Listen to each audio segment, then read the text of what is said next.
The Sins of Our Hands, Chapter 4. A Voice Like a Riot.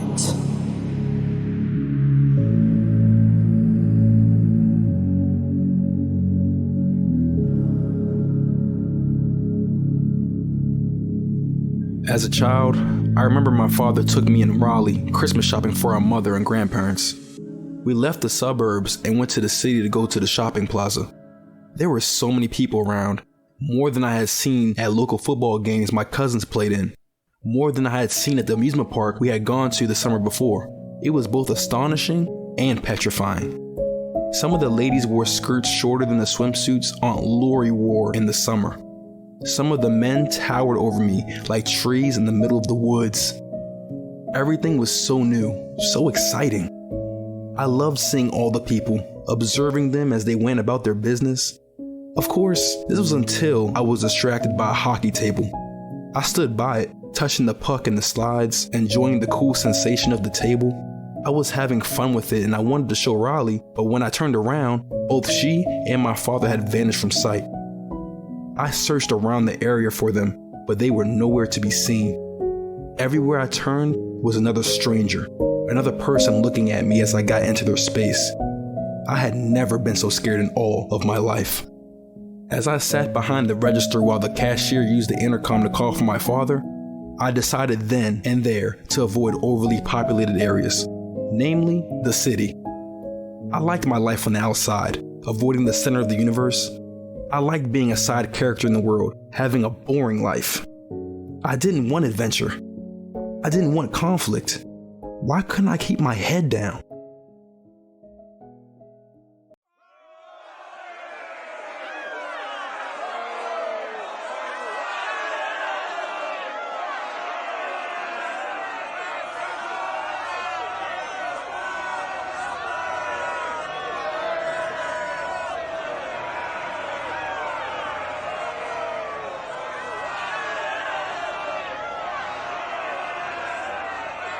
Hey Tris, you know what's happening over there? Oh, you mean the mansion with the people trying to climb over the fence, throwing things at the walls, trying to get the people inside to come out? Yeah, I do know what's going on. So, you gonna tell me what's going on? If you wanted to know what's going on, you just said so. The house is what used to be the governor's mansion. Apparently he had a bomb shelter installed in it, provisions as well. He, his family, and some of his fat cat supporters are still holed up in it. People hate it. I can see why. But then again, people could have said the same about us in the rink. No. The difference between us and them is that we were providing a service in exchange for goods. Basic economics. We provide entertainment, we get the provisions that could keep them or their families alive for just a little longer. That makes it sound even worse.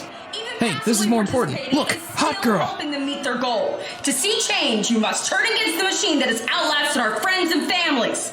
This societal curse that the few will be on top while the bottom are left to scrounge for what scraps they can get. Want it to stop? Yes, she's pretty. Yes, she seems crazy and kind of radicalized. So tell me, is this a good idea? Jordy, I have spent my mature lifetime running around with women who are definitely bad for me. What's one more at the end of the world? We should keep moving. Who knows how long we're going to live? Might as well do it out of the way of a gun. Where is your sense of adventure? I've spent most of my life doing acrobatics in front of guns. Gentlemen? Can we help you? I just overheard you talking about the girl. I was curious to know your thoughts. Another radical. I give her 3 weeks before they have her dead as well. She isn't the first to try to rise up against the inequality. She sure isn't the last either. One little girl can only do so much. She isn't alone, actually. She's amassed a pretty good number, 50, 60 people. And a whole 3 guns? She's not going to be able to do anything still. Just leave people to their deaths. An arsenal. What? They have an arsenal. The one guy that joined was an avid hunter who owned a gun shop. Look, man, I'm sure that she'll do great getting people killed. Gee, thanks. Hi, I'm Tristan. What could a rose as sweet as you be called? Mari Toledo. Mari, that's a beautiful name. What does it mean? It means I'm not interested in flirtation. You really think that I'm just a radical speaking out without a plan? I think you're messing with something you can't fully understand. People tried to change things before we all got bombed to hell. What makes you think you can change things now? Desperation. People have already lost everything, so they're willing to put themselves on the line for a change. It's giving them hope. It's giving them purpose. Purpose? Our purpose is to die. Isn't that why God created us? To die? We are all born to die, but that doesn't mean that we have to be meaningless. Find something worth dying for, and you just might find something worth living through hell for. Ma'am, there's movement beyond the wall. We need to leave. Just a moment, Elias. One last thing. If you're looking for purpose, something to live for, you can find us at the mall. Wow, impressive. Hole up in a Walmart?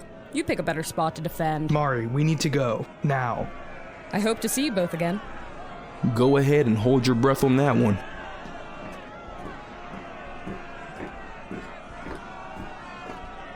Wow. Shut up, Tristan. Let's go. Where?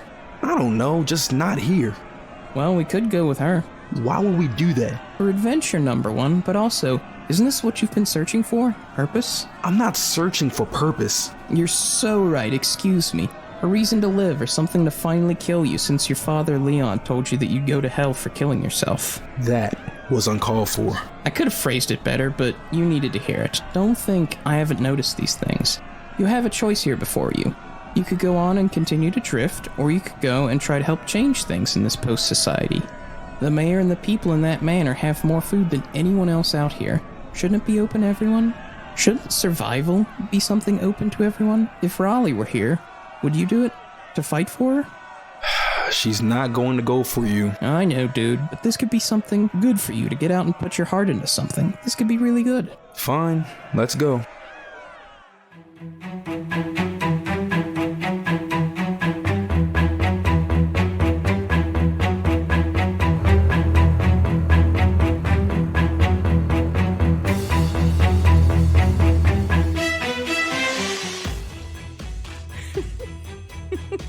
You know, I didn't get your names earlier. You are far too casual. You were expecting us. I already had someone prep your mats to sleep on, added for rations to be given, and picked out other things for you all.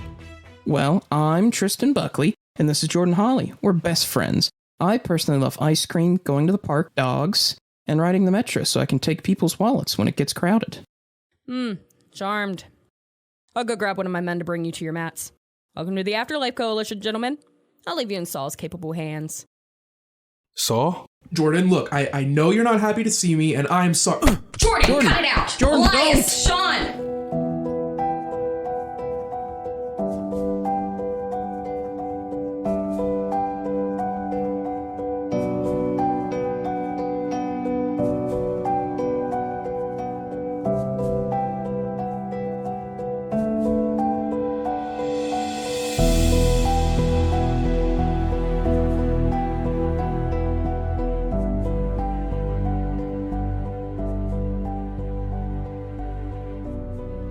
The Sins of Our Hands audio drama was created and written by Jenna Taylor, starring Kevin Couser, Colby Ryder, Kurt Tennant, Jenna Taylor, and Jackson Heath. Special thanks to Dr. Kevin Williams and the rest of the Shepherd University Communications Program.